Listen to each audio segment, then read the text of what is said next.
नमस्कार दोस्तों, क्या आप इमेजिन कर सकते हो नॉर्थ कोरिया में अब हंसने पर भी बैन लग गया है। मतलब सोचकर यकीन नहीं होता कि दुनिया में आज के दौर में भी कुछ ऐसे देश हैं अब जहां पर लोगों को हंसने तक की भी आजादी नहीं। असल में बात क्या है, इनके जो डिक्टेटर है किम जोंग उन, उनके पिता की ये 10th डेथ एनिवर्सरी है।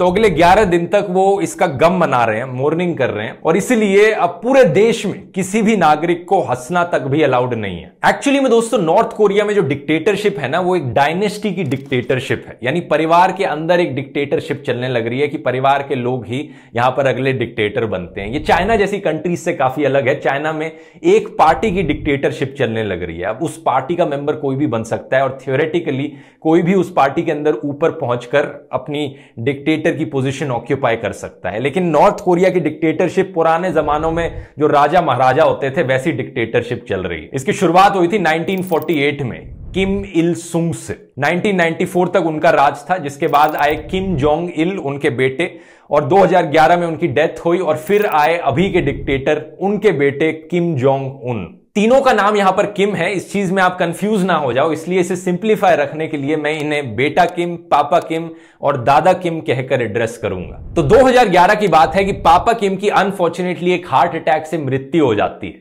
इनकी एक न्यूज एजेंसी है नॉर्थ कोरिया में, कोरियन सेंट्रल न्यूज एजेंसी, वो रिपोर्ट करती है कि जब इनकी डेथ हुई उस समय जो स्नो स्टॉर्म आने लग रहा था, बर्फ का तूफान आने लग रहा था, वो पॉज हो जाता है। मतलब अचानक से तूफान थम जाता है जैसे ही इनकी डेथ होती है। और फिर ये रिपोर्ट करते हैं कि इनकी जो एक सेक्रेट पहाड़ी है माउंट पेक्टू करके, इस पहाड़ के ऊपर जो आसमान था वो लाल कलर से चमकने लगता है। बड़ी ही दमदार पत्रकारिता इनकी दिखती है यहां पर। और फिर ये बताते हैं कि एक बड़ी फेमस लेक है जहां पर जो बर्फ थी वो इतनी तेजी से क्रैक करती है कि उसकी आवाज से आसमान से लेकर धरती सब गूंज बैठते हैं, मानो यमराज खुद स्वयं पापा किम को एक टैंक में लेने आ रहे हो। आप शायद इन सारी चीजों पर डाउट करेंगे, लेकिन कोरियन सेंट्रल न्यूज एजेंसी की सच्ची पत्रकारिता पर कोई सवाल नहीं कर सकता। नॉर्थ कोरिया में बच्चा बच्चा जानता है, क्योंकि जो सवाल करता है वो सीधा फिर पापा किम से मिलने ऊपर ही जाता है। एनीवेज, ये इनकी 10वीं डेथ एनिवर्सरी है और हर साल इनकी डेथ एनिवर्सरी पर 10 दिन का गम मनाया जाता है। लेकिन क्योंकि ये 10वीं डेथ एनिवर्सरी है तो इस साल 11 दिन तक गम मनाया जाएगा। रेडियो फ्री एशिया ने एक नॉर्थ कोरियन से पूछा कि एग्जैक्टली क्या रूल्स हैं इसको लेकर, तो उन्होंने बताया कि हंसना तो मना है ही इन 11 दिन के लिए, लेकिन इसके अलावा शराब पीना भी मना है, किसी भी तरह की लेजर एक्टिविटी करना मना है, यानी जिससे आपको खुशी मिलती हो, ये सारी एक्टिविटीज बैन है इस पीरियड के लिए। अगर आपका बर्थडे इन 11 दिन में से किसी एक दिन में आता है तो आप अपना बर्थडे भी नहीं सेलिब्रेट कर सकते, इस पर भी बैन लगा हुआ है। ये मजाक में नहीं कह रहा हूं मैं दोस्तों, ये एक्चुअली में रूल है। इसके अलावा अगर इन 11 दिन में आपके किसी फैमिली मेंबर की डेथ हो जाती है तो आपको जोर जोर से रोना भी अलाउड नहीं है, क्योंकि यहां पर पापा किम की डेथ एनिवर्सरी ज्यादा इंपॉर्टेंट है आपके किसी फैमिली मेंबर की डेथ से। और अगर आप जोर जोर से रोएंगे तो वो एक डिस्ट्रैक्शन है। बाकी लोगों को प्लीज इस गम को सही से मनाने दीजिए। आपको डेड बॉडी ले जाना भी बाद में ही अलाउड है इन 11 दिनों के बाद। और एक और चीज है, आपको ग्रोसरी शॉपिंग करना भी अलाउड नहीं है इस एग्जैक्ट दिन पर जिस दिन पापा किम की डेथ हुई थी, 17 दिसंबर को। मैं अपने मन से बनाकर ये नहीं बोल रहा हूं, एग्जैक्ट रूल्स यही डिफाइन किए गए हैं। और हैरान मत होइए यहां पर। आपको क्या लगता है, पापा किम की डेथ हुए 10 साल हो चुके हैं, उनकी डेथ एनिवर्सरी आपके ये प्याज टमाटर खरीदने से ज्यादा इंपॉर्टेंट है? थोड़ा देश की भी सोच लीजिए। एक दिन भूखे रहोगे तो मर तो नहीं जाओगे ना। यहां पर सीमा पर जवान खड़े होकर लड़ने लग रहे हैं और आप एक दिन भूखे नहीं रह सकते। थोड़ी देश की तो सोचो, थोड़े पापा किम की तो सोचो। एक चीज जरूर है यहां पर दोस्तों जिसे मैं बिल्कुल क्रिटिसाइज करना चाहूंगा, जो मुझे बिल्कुल पसंद नहीं आई, और वो ये है कि पापा किम के लिए यहां पर 10 दिन का और 11 दिन का गम मनाने के लिए समय रख दिया है। लेकिन जब दादा किम की डेथ एनिवर्सरी की बात आती है तो सिर्फ एक हफ्ता। इमेजिन कर सकते हो, दादा किम के लिए सिर्फ एक हफ्ते का मॉर्निंग पीरियड है और पापा किम के लिए यहां पर 10 दिन 11 दिन का मॉर्निंग पीरियड। इतनी नाइंसाफी कैसे कर सकते हैं बेटा किम? इनफैक्ट आप यकीन नहीं करोगे दोस्तों, बेटा किम ने पापा किम के नाम पर एक फ्लावर का नाम भी रख दिया। ये देख सकते हो यहां पर, इस फ्लावर का नाम है किम जोंग इलिया। लेकिन दादा किम के लिए ऐसी कोई भी चीज नहीं करी इन्होंने।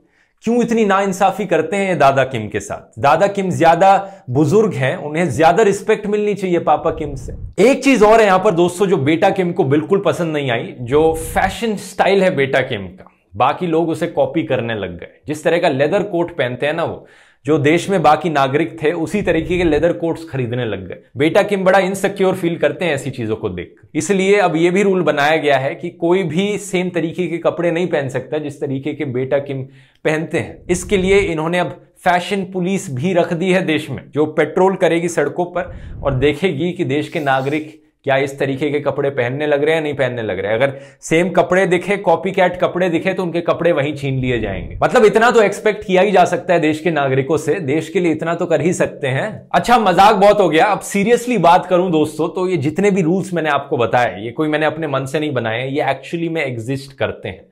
और आप जानकर हैरान हो जाओगे कि नॉर्थ कोरिया में कई ऐसे लोग हैं जो इन रूल्स को देखकर हैरान नहीं होते, जो इन रूल्स को ब्लाइंडली फॉलो करते हैं और जिन्हें लगता है कि ये रूल्स कोई अजीब चीज नहीं है, इतना तो हम कर ही सकते हैं, क्योंकि उन्हें इस हद तक ब्रेन वॉश कर दिया गया है कि वो अपने डिक्टेटर को एक सुप्रीम लीडर की तरह देखते हैं, एक भगवान की तरह देखते हैं। अगर आप इन लोगों की कहानियां सुनोगे, जो आम लोग नॉर्थ कोरिया में रहते थे और फिर ये देश छोड़कर भाग गए और इन्हें मौका मिल पाया अपनी कहानी बाकी दुनिया के सामने बताने का, ये बताते हैं कि कैसे ये इतने डर के अंदर रहते थे कि अगर इनके मन में कोई बुरा ख्याल भी आता था इनके डिक्टेटर को लेकर, तो उन्हें ये डर होता था कि डिक्टेटर को इसके बारे में पता लग जाएगा तो हम बैड थॉट्स भी नहीं ला सकते अपने दिमाग में डिक्टेटर के बारे में। But like they brainwash us since our birth and they tell us that Kims are gods. I really thought like Kim Jong-un can read my mind and I thought like if I think about bad things he's gonna kill me because he can read my thoughts.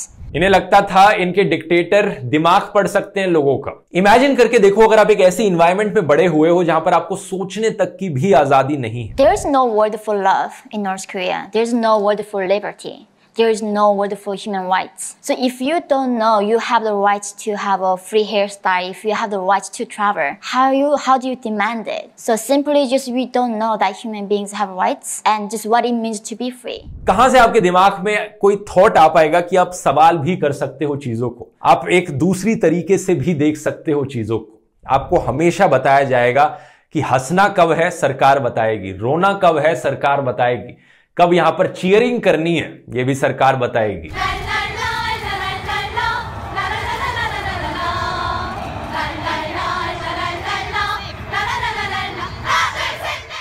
ये एक बहुत बढ़िया उदाहरण है बाकी दुनिया के लिए कि extreme form of brain washing और एक्सट्रीम फॉर्म ऑफ डिक्टेटरशिप से एक देश की क्या हालत हो सकती है। एग्जैक्टली ये डिक्टेटर्स किस तरीके से ब्रेन वॉश करते हैं लोगों को, इस चीज के बारे में अगर आप और जानना चाहते हैं, इस चीज की मैंने डिटेल में बात करी थी हिटलर वाले वीडियो में कि हिटलर ने कैसे ब्रेन वॉश किया था जर्मन्स को। यहां पर क्लिक करके आप इसे देख सकते हैं और मिलते हैं फिर अगले वीडियो में। बहुत बहुत धन्यवाद।